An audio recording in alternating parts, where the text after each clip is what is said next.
Всем привет! Совершенно случайно мы попали в гончарную мастерскую, и здесь мы решили сделать свои первые кружки из глины. Это увлекательный медитативный процесс, который погружает себя. Это тактильное ощущение, это радость просто детская по-настоящему, особенно когда ты видишь результаты первые.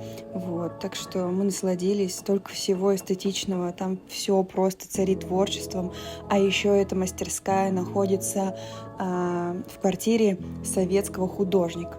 Вот. Я сделала губки и решила, что оставлю так. Вот. Потом она будет белая, их запекут, и через 5 недель мы увидим результат. Всем пока!